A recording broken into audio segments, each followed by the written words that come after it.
Before we dive into today's episode, I want to tell you about my free calligraphy style challenge. We start Sunday, June 20th, and it's basically 5 days of free lessons from me on how to create your own calligraphy style, how to bounce letters, create different kinds of letters from scratch, how to inject your own personality and get a really unique calligraphy look. So again, we start Sunday, June 20th. Get signed up now. You can use any calligraphy tools that you already have, and we're gonna have a total blast. There will be calligraphy prizes and winners every day. There will be live sessions by me where I go even more in depth into the lessons. You're gonna walk away learning so much. And did I mention it was completely free? crookedcalligraphy.com/style to sign up. Again, that's crookedcalligraphy.com/style. See you June 20th. Hey, welcome back to the Shinah Show. So this week I have something a little bit different for you.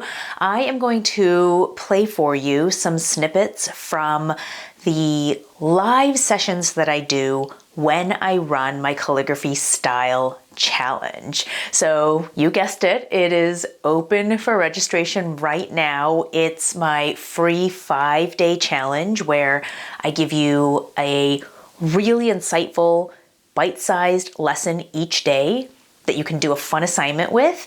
And then I go live every single day to sort of dig into those assignments and give some actual feedback. The whole point of the calligraphy style challenge is to find your own unique calligraphy look, is to start to learn how to create your own signature calligraphy style without copying other people and without it looking really random. So I wanted to share with you some snippets from a previous style challenge that I ran because I thought it would just be really helpful. I just kind of go live and riff, but there's some really good nuggets of wisdom and truth and just story that come out of those live sessions. So the first snippet is more on my own calligraphy business journey. The one thing that let me continue to grow and develop my business after I had first started it. It might be easy to put your first offering out there, maybe get your first client, but how do you keep growing? How do you keep developing as a calligrapher and as a calligraphy business owner? So that's the first snippet. The second snippet is talking more in depth about why style is so important to professional calligraphers, the role that it plays with clients and your own confidence and your own offerings and pricing.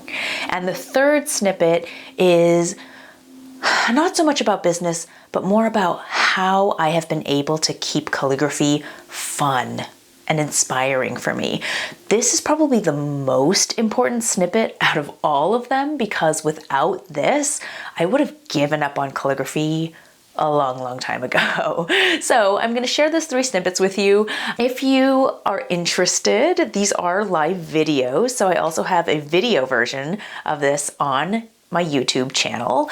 You can watch at crookedcalligraphy.tv. I share some visuals of some of my old work. You can see my old studio. That's not this studio. It was actually just a corner of my bedroom in the last condo that I lived in, which goes to show you can start a business from anywhere. It doesn't have to be fancy. So you can catch that video on crookedcalligraphy.tv. And otherwise, I'm just going to tell you, if you want to sign up for the style challenge, because you can sign up right now and we start Sunday, June 20th, you can go to crookedcalligraphy.com/style and register totally for free. So I hope you enjoy this episode. Let's dive right into those snippets.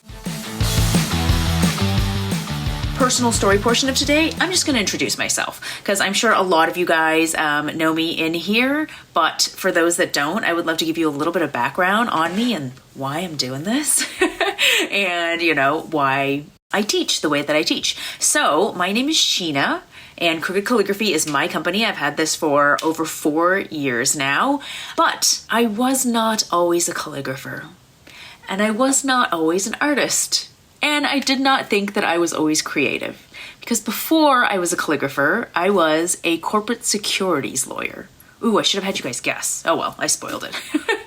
Probably a lot of you guys know this anyway, but okay, so I was a corporate securities lawyer, which is like the most boring kind of lawyer you can be, basically.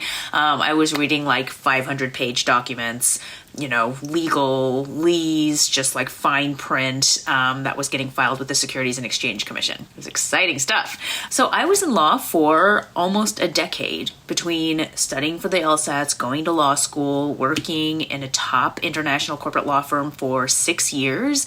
Law was 10 years of my life. I ended up in law for the reason that a lot of people end up in law, because I didn't know what the hell else to do with my life. And law was a safe, prestigious, stable career that I could go into, that my parents would be happy about, that would make me good money. And I honestly didn't know what else to do with myself. I had always been praised for getting straight A's and getting into Harvard University and getting a perfect SAT score. Like, creativity was not what I was praised for. It was the accomplishments, it was like being a professional. It was the trophies. So that's what I went after. And I spent all that time in law and was so, so unhappy. I mean, really, I was like dying a slow death. And if anyone can relate to that, I feel you. I still remember those days, like the late nights, the Sundays in the office, just working 12, 14, 16-hour days on stuff that I just wasn't into. And yes, I was getting paid a lot of money. That's the only reason I stayed, because I had law school loans. And you know what? Actually, I take it back. That's not the only reason I stayed. It's not true. I stayed because I didn't think that it was possible to do anything else. I'd been raised to think that that was the only path to stability and security. I was scared to leave, even though it was actually slowly killing me. Literally, my health was down. I was overweight. Like, it was not good. I was snapping at people. I was angry. So I finally got up the courage to quit after 6 years of being in that job and really just working my way up to it. And I had no backup plan, no idea what I was going to do. I thought maybe I'd go into another law job that was easier. Thought maybe I'd explore some other thing. Like, I could become a tutor. Who knows? And I sort of wandered around for a while. And then, you guys, I found calligraphy. That sounds like a really romantic way to put it, but it just clicked. And I think it clicked because I had been doing some work on myself and I had been exploring other creative things, but calligraphy just clicked. And I started a company within 3 months of learning calligraphy, started selling on Etsy, have changed directions a few times, and have landed here. I teach calligraphy. That is mostly what I do, and I freaking love it. This is what I feel like this is what I'm meant to do right now. Teach calligraphy in a way that it's not intimidating and it's not boring and you're not writing like pages full of E's. And even if you think you're not a creative person and you don't have it in you and those people who do calligraphy must be really talented over there, I think you belong over there. I think everybody can do it, and I try to break it down in a way that everybody can do it. That's kind of, in a nutshell, my story. I come from a non-artistic background, a non-creative background, but I did it. And that's why I feel like I truly believe calligraphy can be broken down in a way that anybody can learn it. And if you want to become a professional calligrapher, that's possible too. It takes a lot, and it's hard, and I'm not gonna lie. I mean, this life, it's beautiful, but it's tough, it's uncomfortable. But I really, really believe anybody can do it. I started Crooked Calligraphy in January of 2016. So I've been in this game for over 4 years now, worked with a lot of clients in that time, pivoted a lot, had a lot of different calligraphy offerings. So I can really speak to the whole gamut of, types of clients that there are out there. Everything from, I started with just a tiny little Etsy shop and sort of people asking me for custom calligraphy pieces, little quotes and cards to send to people. I have worked with local brick and mortar stores, very sort of local clients doing, parties and invitations and events and stuff like that. And I have worked with big corporate clients doing live calligraphy, teaching, to their employees, stuff like that. And then of course I have taught all sorts of people. I just kind of wanted to walk you down memory lane a little bit and just give you the lesson that having a good repertoire of calligraphy styles can really give you a boost of confidence as a professional calligrapher. If you're going to try and go out there and sell your work and start putting your offerings out there and start approaching people, start putting stuff up on Instagram, start listing stuff on Etsy, maybe on a website, a simple website that you put up, having different styles can really help you feel like you're a professional calligrapher, that you've got something to offer, that you can list out maybe like 3 or 4 different styles of things instead of listing just the one kind of lonely offering out there. And I wanted to let you know that a lot of clients will come to you expecting you to be the calligraphy and lettering expert. So they're not going to come to you and say, hey, I really want you to do, modern calligraphy with a paintbrush in a super swoopy style. Or I really love like Spencerian or engrosser script. People don't know those terms. Clients are going to come to you and say something like, I have, like a 4-year-old's birthday party. I'd love to maybe put some cute lettering on the invitation. Or I'm planning a high tea that's kind of, fancy and has a kind of a pale pink invitation. What kind of script can you think of for that? So I have gotten so many of those kinds of requests, and I really honestly feel like my success as a calligrapher, part of it has been because I've been able to answer those requests with like, oh yeah, sure. Let me, whip up a couple options for you and see which one you want to go with. And I know some of you are probably looking at me and saying like, oh, that's good for you, Shinah, that you're able to do that. You must be like magically talented and just a calligraphy unicorn, and I could never do that. So I just wanted to show you some of my old stuff to ensure you. This is one of the earlier offerings that I had. And it was just something the client, she didn't give me a lot of direction on this. A lot of clients won't. They will look to you to be the expert. And she said, I just want a really fun, bridesmaid card. It says, thank you for being my bridesmaid. Guys, this isn't perfect. This is actually a little cringy now that I look at it, but somebody paid me for this because I was able to come up with sort of a different kind of style.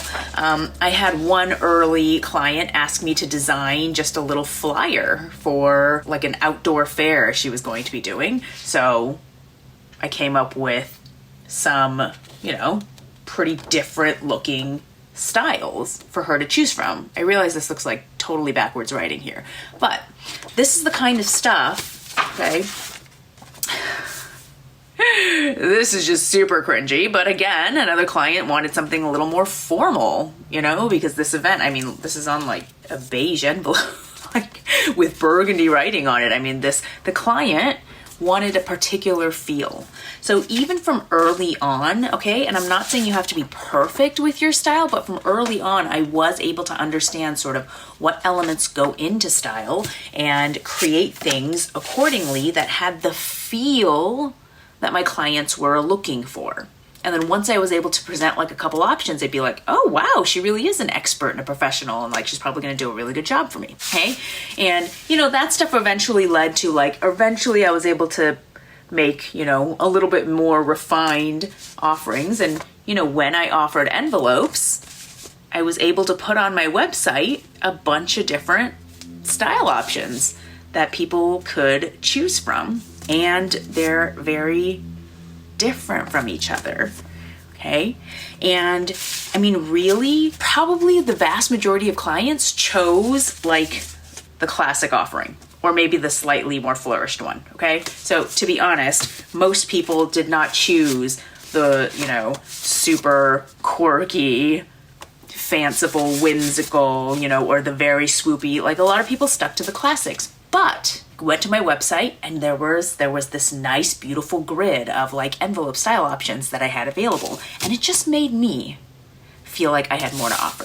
So that's just a little bit of background on how important calligraphy style has been in my career as a calligrapher. And I just wanted to let you guys know that so you could start sort of thinking about that too.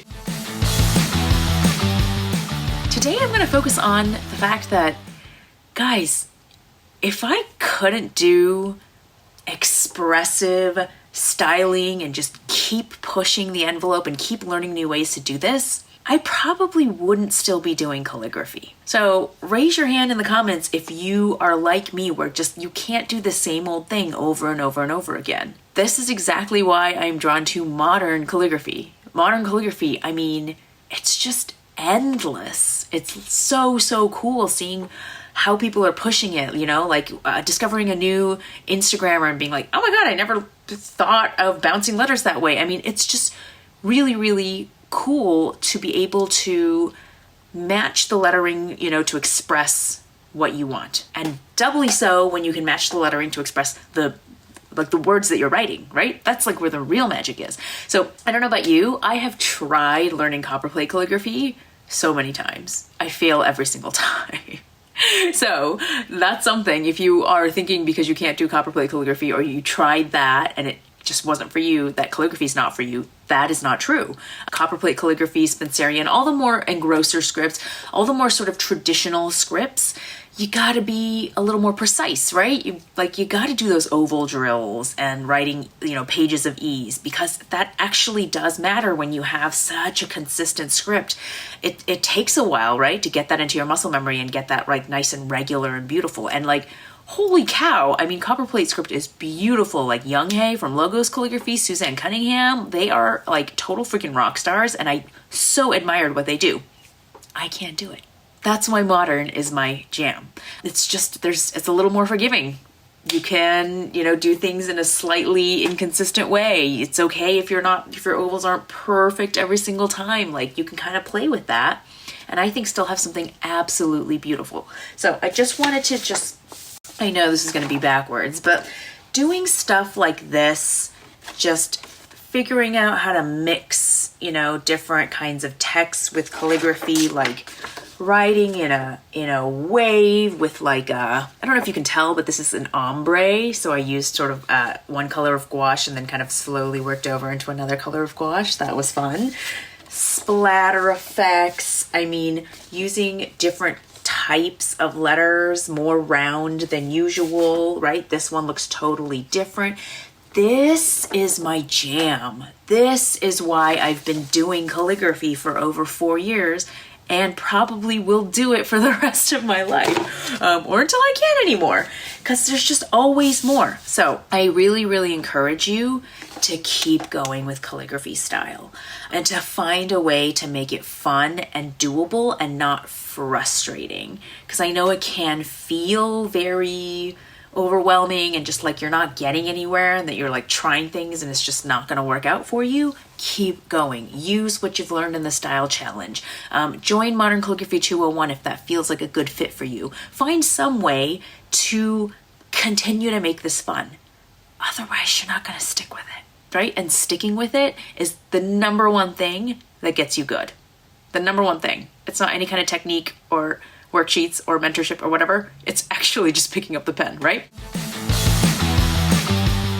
So I hope you enjoyed those little snippets of the live sessions. Like I said before, during my style challenge, I go live every single day of the 5 days in our pop-up Facebook group. And I really love just sharing everything that I've learned in my 6 years of learning calligraphy, developing my own style, building my business, working with so many different kinds of clients. If you want to join the Style Challenge, we start June 20th. It's absolutely not too late to join. You can sign up for free at crookedcalligraphy.com/style. Just pop your email address in there and you will get everything you need to join. I really hope to see you in there so I can continue to share what I've learned from being a professional calligrapher for 6 years. And more importantly than the business lessons, the emotional and mental and self-worth lessons that have really carried me this far and will continue to carry me to such amazing possibilities I haven't even dreamed them up yet. That's what it is to be on a crooked creative path. I hope you will stay on it, and I hope you will come join the Style Challenge for some awesome free learning. So again, that's crookedcalligraphy.com/style. Hope to see you in there, and I will see you next time on The Shinah Show.